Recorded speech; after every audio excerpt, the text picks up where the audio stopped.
ఈ ఆశీర్వాదం అంటే 1000 తరాలు దీవిస్తానన్న దేవుడు, తరతరములు దీవిస్తానని మాట ఇచ్చిన దేవుడు, ఇక్కడ చూస్తే భూమి ఆకాశములు నిలిచి ఉన్నంత వరకు, భూమి ఆకాశాలు నిలిచి ఉన్నంత వరకు, అక్కడ చూస్తే భూమి కంటే ఆకాశం ఎంత ఉన్నతముగా ఉందో, ఆయన యందు భయభక్తులు గల వారి ఎడల ఆయన కృప అంత అధికముగా ఉన్నదని దేవుని వాక్యము తెలియజేస్తాం. కాబట్టి మరి ఈరోజు మరి ఈ ప్యారిస్లో పరిచయం చేయించినటువంటి యాజకుని కుటుంబం, పాస్టర్ గారు మరి పాస్టమ్మ గారు, మరి వారు చేసేటువంటి సేవలో మంచి ప్రసంగాలు, మరి యూట్యూబ్లో ప్రసంగాలు వస్తూ ఉన్నాయి వారివి. మరి ఉమెన్ సమాజ్ ప్రార్థనలో మరి కోయర్ మెయింటెనెన్స్ కానీ ఇవన్నీ కూడా పాస్టర్ గారికి, పాదిరి గారు అన్నీ చేయాలని చేయలేం.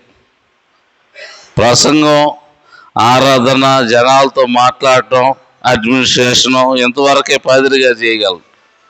సండే స్కూలు కానీ ఉమెన్ సమాజ్ కానీ ఇవన్నీ కంట్రోల్ చేయాలంటే పాస్టమ్ గారు ఉండి చేయాల్సిందే. మరి ఉమెన్ సమాజ్ ఆరాధనలో వాళ్ళకుండే పెయిన్ మామూలుగా ఉండదు.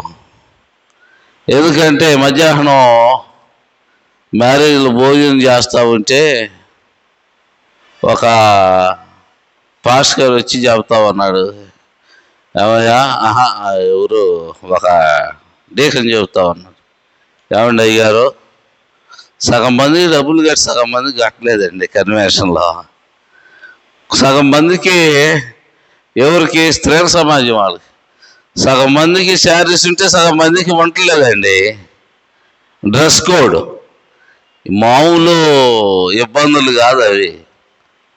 స్త్రీల సమాజం నడపటం అంటే అంత బ్యాలెన్స్ చేసుకొని రావాలా, బ్యాలెన్స్ చేసుకొని రావాలా. స్త్రీల సమాజం మళ్ళీ పాదిరమ్మ గారే నడపాలి. బ్యాలెన్స్లో ఏదన్నా ఒకళ్ళకి ఎక్కువై ఒకళ్ళకి తక్కువైనా ఏడ్చి ఏడ్చి కన్నీరు గార్చి కచ్చిపులు తడిచిపోయి అంత ప్రార్థన చేసేటువంటి స్త్రీలలో ఏదన్నా కొంచెం ఏమండి ఏదైనా ఒక వస్తువు, ఒక గిఫ్ట్ ఇవ్వడం కనుక మర్చిపోతే సంవత్సరం మళ్ళా పండగ తిరిగి వచ్చేంతవరకు, ఆ కార్యక్రమం సందర్భం తిరిగి వచ్చేంతవరకే గుర్తు చేస్తారేమంటారు. కొందరైతే ప్రభు ఇదిగో ఈ గిఫ్ట్ అమ్మగారు వాళ్ళకైతే ఇచ్చింది, నాకు ఒకవేళ మర్చిపోయిందేమో అని బహిరంగంగా ప్రార్థన చేసేవాళ్ళు కూడా ఉంటారు. ఏదో ఇవన్నీ మేము చూస్తూ ఉన్నాయి. కాబట్టి అంత కష్టం అన్నమాట, అంత కష్టం. ఒకళ్ళకి ఎక్కువైనా ఒకళ్ళకి తక్కువైనా, లేకపోతే అమ్మగారికి ఎవరన్నా కాస్త కూర్చోలేదన్నా కుటుంబ బాధ చెప్పుకోవడానికి ఏకాంతంగా ఎవరైనా కూర్చున్నా నా గురించే ఈ అమ్మాయి అమ్మగారికి చెబుతుంది, లేకపోతే వీడు అమ్మగారితో చెప్పమాట. ఇది ఒక బాధ. పాస్టర్ గారు మరి కనిపెట్టి చూస్తూ ఉంటాడు, ఎటు పోయి ఎటు వచ్చిద్దారు అనేది ఒక బాధ. మరి ఎంత బ్యాలెన్స్ చేసుకొని పాస్టర్ గారు సక్సెస్ఫుల్గా సేవలో నడవాలంటే మరి పాస్టర్ గారి యొక్క పరిచర్య బ్యాక్ బోన్ అన్నమాట. మరి ఈ ప్యారిస్లో కొన్ని సందర్భాల్లో మరి కొన్ని ప్రార్థనల విషయంలో పాస్టర్ గారు ఏదన్నా వేరే ప్రోగ్రాంకి వెళ్ళినప్పుడు మరి అమ్మగారు వెళ్ళి దిగ్విజయంగా మీ అందరి సహకారంతో మరి వారు ప్రార్థన ముగించి రావడం, చేసి రావడం, ఇవన్నీ సందర్భాలు చాలా అద్భుతమైనటువంటి సంఘటన. కాబట్టి ఇన్ని పరిస్థితుల్లో కూడా దేవుడు వారిని దిగ్విజయంగా వారి పరిచర్యలో వారిని దేవుడు ఆయన ఆత్మతో నింపి నడిపించడం అనేది చాలా అద్భుతకరమైన విషయం. ఇంకా ప్రత్యేకించి ఈ సంవత్సరం ఒకరోజు పెళ్లి చేసి భోజనం చేసి వచ్చి ఆడ కూర్చున్నా. వర్షం ఆ రోజు మాట్లాడుకుంటా కూర్చున్నా. ముందు బండి టైర్ల వరకు మునిగింది.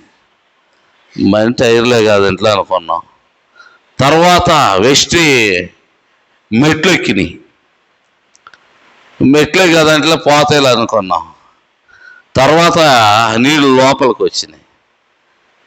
సరేలే బయట అనుకున్నాం. పాషమ్మ గారు పిల్లలు వాళ్ళ సామాన్ అన్నీ తీసి సర్దుకుంటున్నారు, పైన పెట్టుకుంటున్నారు. పాస్టర్ గారికి ఫోన్ అయితే ఏంటంటే ఇంట్లోకి వచ్చిన వాళ్ళ ఇంట్లోకి వెళ్ళిపోయాయి నీళ్ళు. వాళ్ళ ఇంట్లోకి వెళ్ళిపోయి మరి మేము కూడా ఈలోతు నీళ్ళల్లో, అంటే అంత పెద్ద వర్షం. దేవాలయం పని స్టార్ట్ చేసిన తర్వాత వర్షాలు ఎక్కువైంది బాగా.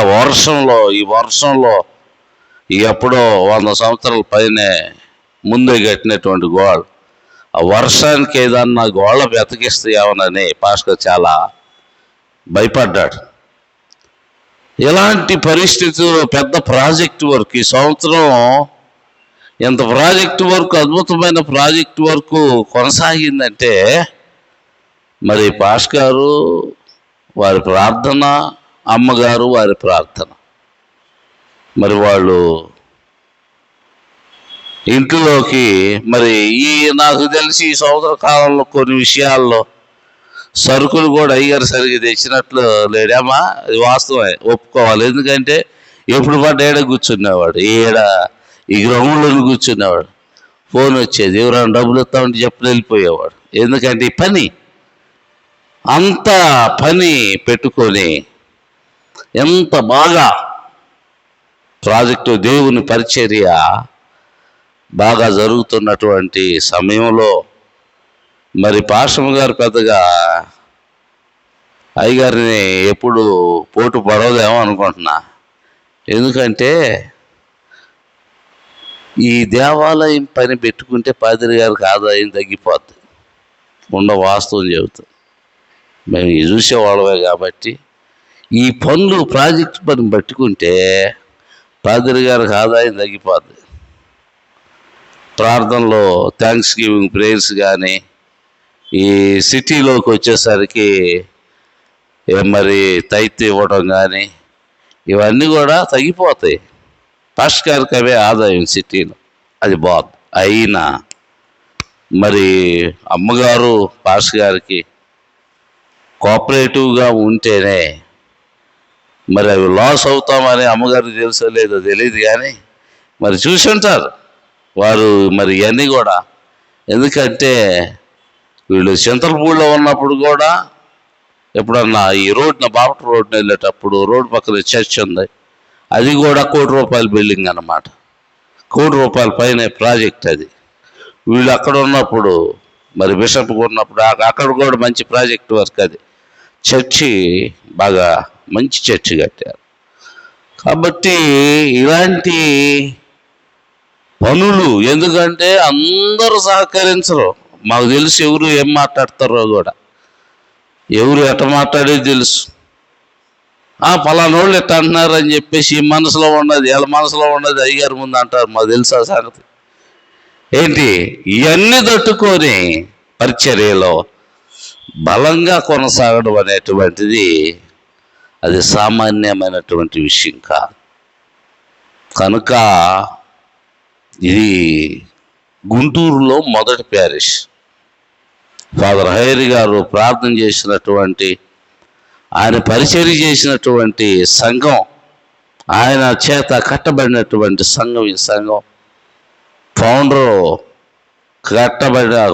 చేత కట్టబడిన సంఘం. ఈ సంఘంలో మరి ఈ సంవత్సర కాలంలో, గతించిన సంవత్సరం నుండి ఈ సంవత్సర కాలం మరి వీరు చేసిన పరిచర్యలు దేవుడు తోడుగా నడిపించాడు.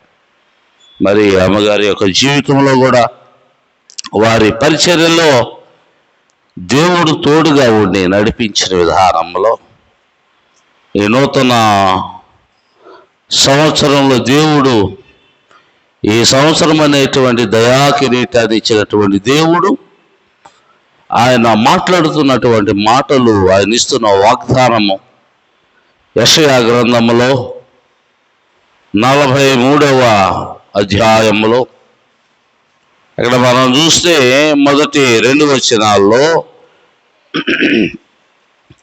అయితే యాకోబు నేను సృజించిన వాడుగు యెహోవా, ఇశ్రాయేలుని నిర్మించిన వాడు ఇలా సెలవిస్తున్నాడు, నేను నిన్ను విమోచించి ఉన్నాను, భయపడొద్దు. పేరు పెట్టి నిన్ను పిలిచి ఉన్నాను, నీవు నా సొత్తు. నువ్వు జలములలో పడి దాటినప్పుడు నేను నీకు తోడయ్యుందును. నదుల్లో పడి వెళ్ళినప్పుడు అవి నీ మీద పొర్లిపారవు. నీవు అగ్ని మధ్యను నడుచున్నప్పుడు కాలిపోవు జ్వాలలు నిన్ను కాల్చసాలవు. కాబట్టి అక్కడ మనం చూస్తే ఈ 3 అనుభవాలు ఇశ్రాయేలీయుల యొక్క జీవితంలోను, విశ్వాసుల యొక్క జీవితంలోను కదా. సముద్రం, ఎర్ర సముద్రపు జలం, నది, అక్కడ చూస్తే యెహోషువ నాయకత్వంలో నది అంచుల మట్టుకు పారుచు ఉన్న యోర్దాను నదిని దాటటం ఆరిన నేలగా దేవుడు చేశాడు. అగ్ని జ్వాలను గురించి మనం చూస్తే కదా, మరి షడ్రకు మెషకు కదా, అబేద్నెగోలు అగ్ని జ్వాలలో కాల్చబడలేదు వారు కదా, దేవదూత వారిని కాపాడిన అనుభవం. ఇవన్నీ కూడా చూస్తే ఈ నూతన ఇశ్రాయేలు యొక్క జీవితం, ఈ విశ్వాస జీవితాన్ని ఒక భక్తుడు ఏమంటాడంటే, మన యొక్క ఈ విశ్వాస జీవితం ఏంటంటే, అలనాడు ఐగుప్తు నుండి ఇశ్రాయేలీయులు కనాన్ని స్వతంత్రించుకోవడానికి ఏ రీతిగా ప్రయాణం చేశారో, ఈరోజు ఈ నూతన ఇశ్రాయేలైనటువంటి సంఘాలను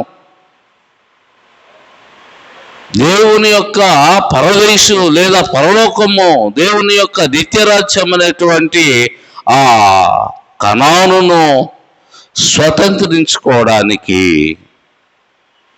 కాపరత్వాన్ని, దేవుడిచ్చినటువంటి ఆ కాపరత్వాన్ని కొనసాగిస్తూ నూతన ఇశ్రాయేలుని నడిపించేటువంటి క్రమంలో మొదట అక్కడ చూస్తే మోషే దిగిన అనుభవం, అలాగే యెహోషువ చెప్పగానే యాజకులు మొదట నడిచిన అనుభవం, ప్రవక్తలు అగ్నిలో నడిచిన అనుభవం, ప్రవక్తలు సింహాల బోరులో అక్కడ చూస్తే సంతోషంగా వెళ్ళి, విశ్వాసంతో వెళ్ళి సింహముల నోళ్లను మూయించిన అనుభవం. ఇవన్నీ కూడా మరి దేవుడు తెలియజేస్తూ ఉన్నాడు. కాబట్టి ఇక్కడ మాట్లాడుతున్న మాటలు అదే, ఇశ్రాయేలు అని మాట్లాడుతూ ఉన్నాడు, యాకోబు అని మాట్లాడుతూ ఉన్నాడు, యోధాని గురించి అక్కడ చూస్తే ఇశ్రాయేలుని గురించి 9 గోత్రాలను 3 గోత్రాల గురించి మాట్లాడుతూ ఉన్నాడు.